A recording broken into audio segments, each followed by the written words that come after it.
Bienvenue dans Nova, votre magazine de l'innovation en Nouvelle-Calédonie.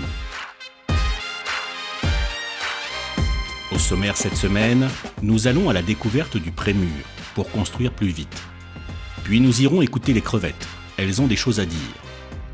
Et enfin, nous irons à la rencontre de deux passionnés qui se battent contre le gaspillage. L'invité de la semaine sera Michel Lanier, directeur général de Promosud.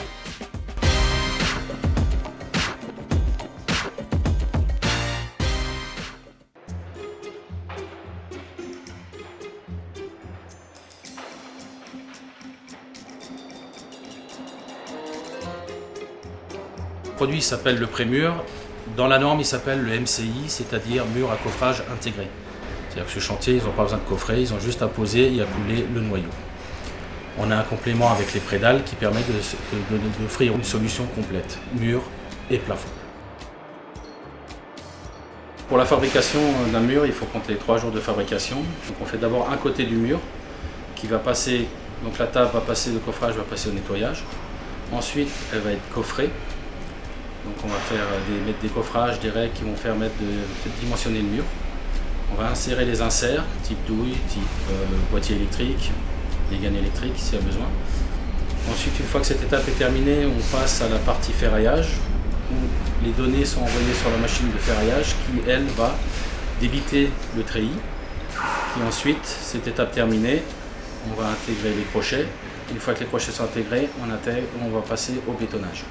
Une fois que le bétonnage a été fait, on passe, si c'est une première phase, elle est contrôlée et ensuite elle part directement dans les tubes. Elle sera utilisée le lendemain. Et la suite, si c'est une deuxième phase, ce qu'on nous appelle la deuxième phase, c'est la partie qui va faire de l'autre côté du mur. Ça va passer au retournement et c'est cette partie-là qui va créer l'espace, le vide dans le prémur.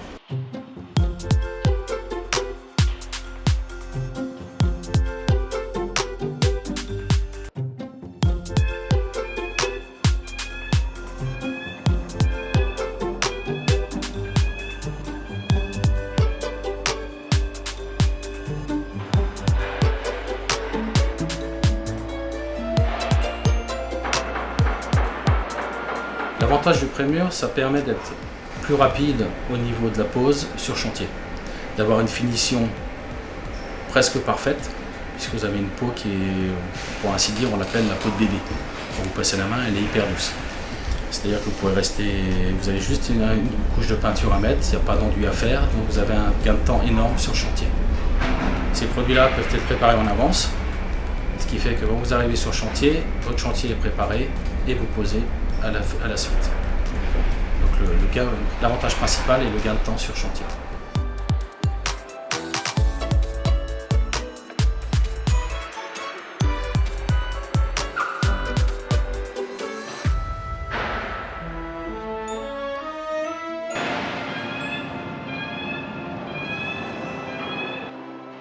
L'usine, c'est un type carrousel, c'est des constructeurs allemands qui font ça. Ce système de carrousel permet de produire environ 200 m² de prémur par jour, prémur prédale, donc ce qui représente à peu près 2500 m² par mois.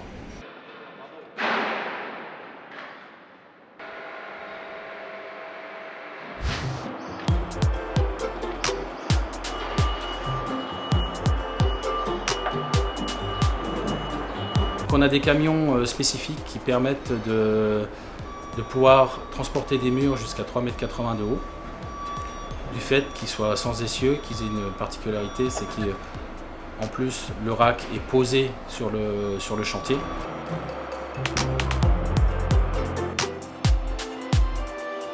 On n'est pas obligé d'attendre que la grue enlève les murs pour pouvoir repartir. Le camion pose le rack et peut continuer à faire ses tournées.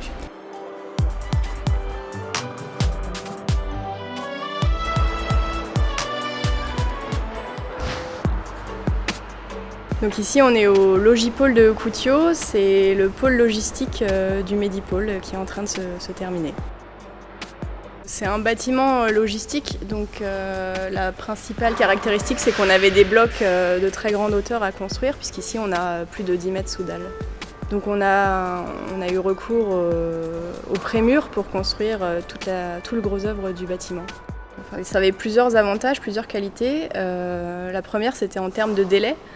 Il faut savoir que le Logipôle de Coutiaux, c'est un bâtiment qu'on a construit en co-traitance. Donc concrètement, on a pris le bâtiment, on l'a coupé en 2 parties égales et chaque entreprise a construit une des 2 parties.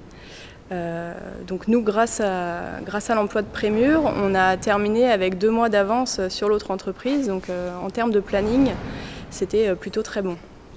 Ça, c'était la première raison. La seconde, c'est aussi un aspect sécurité, puisque, comme vous voyez, donc on a des très grands blocs à construire où les murs étaient toute hauteur. Donc, grâce à l'emploi de prémur, on a limité au maximum le travail en hauteur pour nos compagnons et donc on a limité de ce fait le risque d'accident de travail pour nos compagnons.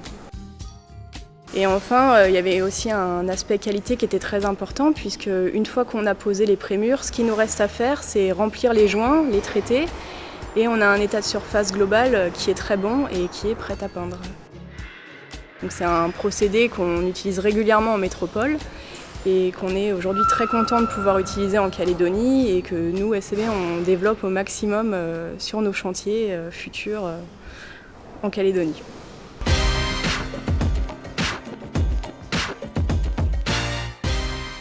I'm traveling high, I'm traveling high. I'm living on the road, but I'm flying so high. L'élevage des crevettes, ce n'est pas une nouveauté. Le secteur a connu des succès et des difficultés. C'est une activité qui reste fragile et pour laquelle la recherche scientifique a encore besoin de temps pour trouver des solutions aux problèmes des éleveurs. La filière crevette a atteint sa maturité, ou un semblant de maturité. Il a été jugé assez rapidement qu'il manquait justement un centre d'expérimentation et transfert qui vienne en appui à la filière et qui fasse justement le lien entre la recherche et le secteur privé. Et donc on a créé ce centre d'expérimentation qui est une sorte de démonstrateur en fait de la filière qui permet de tester un certain nombre d'innovations technologiques ou techniques ou en termes de nutrition animale. Innover reste donc plus que jamais d'actualité. Ici, nous parlons de faire des économies sur l'alimentation des crevettes, en écoutant leurs besoins. Un système australien qui se perfectionne au pays. C'est une entreprise australienne qui a inventé ce système de distribution automatique géré par ordinateur et micro. Donc nous avons installé ce système sur nos bassins en novembre 2013. Cela fait maintenant 3 ans qu'on travaille avec. Donc il y a encore plein de choses à améliorer, mais on est sur de bonnes voies.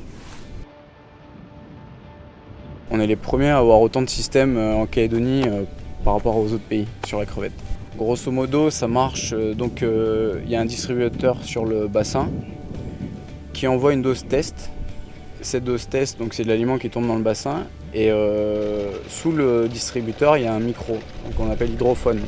Donc cet hydrophone enregistre le bruit des crevettes qu'elles font en mangeant le granulé sous le distributeur. Cette donnée, ce bruit sonore qui est enregistré par le micro passe par une boîte relais qui est envoyée à la station de réception qui est en haut dans les bureaux sous forme d'algorithmes. Donc ces algorithmes, après, ils sont analysés par le logiciel AQ1 qui décortique et qui dit il faut tant d'aliments pour nourrir les crevettes. Pas d'aliments en trop dans les bassins, c'est une avancée majeure pour éviter le développement des maladies dans des environnements trop saturés en nourriture décomposée. Au CTA de Boulou-Paris, on y travaille.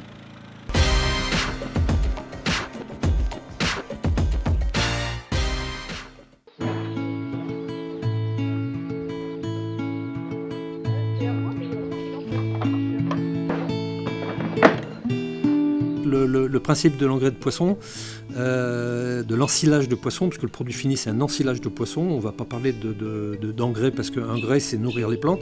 L'ensilage de poisson en fait il nourrit la terre. Alors il a plusieurs actions, il nourrit la terre, il nourrit les micro-organismes du sol, il va faire en sorte que la terre est vivante. C'est ce qui est intéressant dans ce principe, c'est ça qui nous intéressait beaucoup au départ. Ce en quoi on croit, c'est qu'on a les pieds dans la terre en tant qu'humain, et d'autant plus en Calédonie, et les plantes sont dans la terre, et on se nourrit avec des plantes qui ont poussé dans la terre. Et l'engrais de poisson va avec ça. Il va dans cette logique, dans cette spirale vertueuse, on va dire. Mais en plus, l'engrais de poisson, l'ensilage de poisson, a aussi une action foliaire. C'est-à-dire que si on l'utilise en pulvérisation ou même arrosé sur les plantes, il nourrit les plantes à travers leur système foliaire. Un peu comme nous, on va mettre une pommade sur la peau. De la même façon, les plantes vont absorber ce qui est intéressant dans l'engrais foliaire, dans l'engrais de poisson foliaire. L'idée, c'était de trouver une occupation une fois qu'on sera à la retraite, de continuer à s'impliquer dans la construction du pays. C'est mon mari qui, au départ, était très intéressé par la valorisation des déchets. Pour moi, ça avait du sens. Moi, j'ai travaillé pendant une 40aine d'années dans la santé publique, donc j'avais l'impression de pouvoir continuer à faire de la santé publique en produisant cet engrais poisson, puisque c'était pour permettre une alternative aux tout chimiques. On faisait ça aussi pour laisser une terre vivante à nos petits-enfants. Pour nous, c'est très important de se dire on n'est pas des irresponsables, on s'en fiche de ce qui arrive après nous, on va continuer et on va produire quelque chose qui puisse être une alternative. C'est pas toujours simple, mais ça a du sens en tout cas. Quand on fait un produit calédonien, les gens n'y croient pas, ils aiment mieux les produits importés. C'est forcément meilleur. Alors ça a été la grosse difficulté. C'est-à-dire qu'en fait, nos principaux concurrents étaient les produits qui venaient de Nouvelle-Zélande, qui en fait étaient certes intéressants, mais en Nouvelle-Zélande, ils extraient l'huile du poisson, puisqu'ils la vendent une fortune à côté. Nous, notre produit, il y avait encore l'huile dedans, et on entendait même « Oh, c'est pas forcément très intéressant qu'il y ait l'huile dedans ». Alors que c'est un des arguments qui est intéressant, puisque ça fixe le produit, ça permet d'avoir un effet répulsif, et ça enrichit encore plus la terre. L'installation, il a fallu trouver, comme on était sur fonds propres, il a fallu trouver les machines. Alors là, ça a été le rôle de Philippe. Au début, on arrivait péniblement à broyer 100 kg en 4 heures. Maintenant, on fait 400 kg en 3 quarts d'heure. Voilà. Mais la machine qu'on a acheté, le broyeur, au début n'était pas adaptée. Il a fallu, j'ai regardé en fonction je me suis beaucoup documenté et en fait on l'a adapté en achetant des trucs qui étaient en fait que proposait le fabricant, mais qu'ils n'ont pas mis avec. Et donc petit à petit en adaptant. Ah non, ça sent. Non, vous pouvez remettre le nez dedans, ça sent pas mauvais. Hein. Ça sent l'incroyable. Encore. Ah, c'est. Voilà. Encore des pots, etc. Ça va être. Oui, après, puis on tamise et on rebroie pour que ça soit utilisable pulvérisé. La deuxième étape qui est la filtration, l'affinage, on va dire. J'avais commandé un tamis vibrant, j'ai acheté un tamis vibrant qui n'était pas adapté du tout. Et donc il a fallu petit à petit trouver d'autres matériels qui étaient plus adaptés, etc. Notre engrais au début était pour les agriculteurs qui utilisent essentiellement en pulvérisation, il était trop gros, etc. Donc il y a eu toute une maturation, une adaptation qui s'est faite au fil des ans. Il y a eu l'aide aussi des discussions avec la CPS, où Michel Blanc nous a beaucoup accompagnés, psychologiquement en tout cas, il a été un véritable accompagnement. Après, il y a eu il a fallu acheter les machines, on a essayé d'investir en fonction de nos moyens. On a essayé aussi de rester en cohérence avec ce qu'on pensait, c'est-à-dire comme on est au solaire ici, on était obligé d'acheter un groupe. On ne voulait pas investir dans un trop gros groupe pour pas consommer plein d'énergie, pour que les machines ne soient pas non plus énormes. On a essayé qu'il y ait une cohérence dans tout l'ensemble. Après, on avait fait un dossier avec la province Sud qui nous a aidés.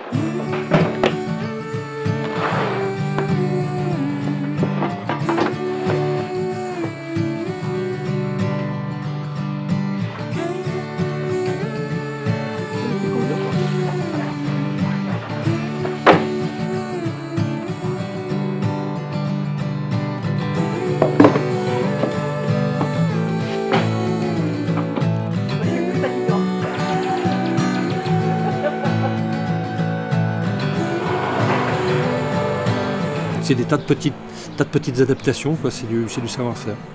Alors effectivement, le process, on le trouve sur Internet. Maintenant, il y a le savoir-faire qu'on est arrivé à développer. Ça, plus la maturation, plus etc., plus le traitement final aussi qui compte. Ça fait 5 ans qu'on a démarré. Beaucoup d'enrichissement personnel. Moi, je connaissais bien le terrain de par ma profession auparavant. Je connaissais bien la Calédonie. Je sillonnais beaucoup. Mais j'ai découvert une autre Calédonie. Et pour moi, c'est d'un enrichissement énorme. On a découvert la Calédonie des marchés, des foires. Et de tous ces... Moi, j'ai beaucoup d'admiration pour toutes ces femmes qui vendent leurs plantes, qui travaillent et qui arrivent avec toutes leurs plantes. On a découvert tout ce marché, finalement, de l'horticulture.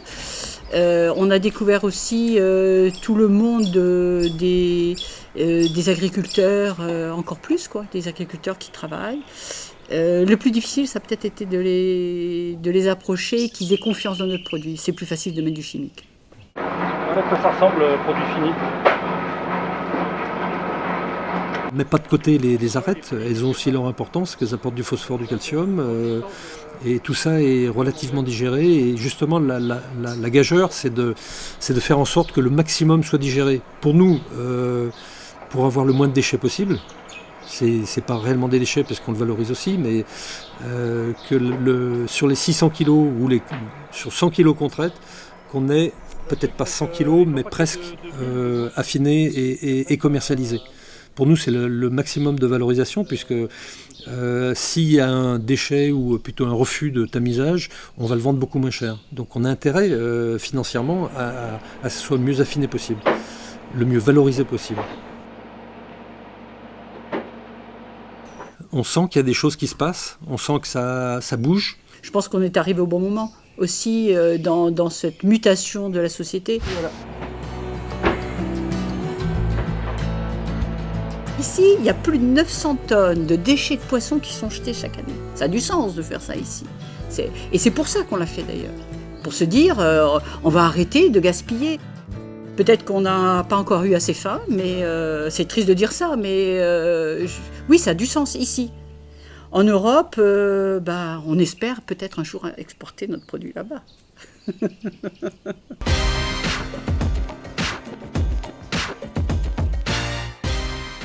En Calédonie, on a fait beaucoup d'innovations. C'était davantage tourné vers les industries primaires, voire un petit peu de tertiaire, mais surtout vers du primaire. Depuis quelques années, grâce à la DECAL, grâce à l'incubateur et à l'accélérateur de la DECAL, sont sélectionnés des porteurs de projets et des projets véritablement innovants. On n'intervient pas au début. Les 2 premières années d'incubation, c'est la DECAL qui gère, l'incubateur qui gère. Et puis, au bout de 2 ans, lorsque le projet commence à être mûr pour être commercialisé, c'est à ce moment-là qu'il a besoin d'un accompagnement financier. Voilà. Si le projet est intéressant, on rentre au capital, on est là pour une période de 5 ans, on accompagne, on demande aux porteurs de projets de nous fournir, et c'est là où est l'intérêt de l'incubateur et de l'accélérateur. C'est qu'en même temps, il est accompagné par ces gens-là, ce qui nous permet, nous, de conforter notre analyse financière. On va bien évidemment étudier le business plan, tout ce qui a rapport à la commercialisation, à la fabrication, etc. du produit. Et puis ensuite, on décide avec le promoteur d'investir pour partie en capital et pour partie en compte courant d'associé. Ce compte courant d'associé, on va le laisser pendant 5 ans, ce qui va permettre à l'entreprise, toute nouvelle, de démarrer et de passer le cap, les caps des premières années qui sont généralement très difficiles. Consacrer une petite partie de nos investissements à du capital risque pur, parce que lorsqu'on accompagne une start-up, effectivement, c'est du capital risque pur. Ça a du sens, ça a vraiment du sens, d'autant qu'on s'aperçoit qu'il y a une intelligence en Nouvelle-Calédonie absolument exceptionnelle. Nova revient la semaine prochaine. D'ici là, n'hésitez pas à innover.